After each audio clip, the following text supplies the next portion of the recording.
আমরা আজকে থেকে নিতে পারি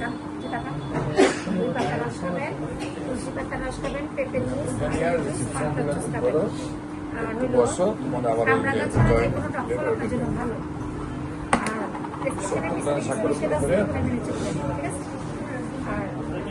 কোনো মাংস কোনো প্রকার মাংস খাওয়া যাবে না, শুধু দেশি মুরগি ডিম আর দেশি মুরগি খেতে পারবেন। মুরগির পরামর্শ না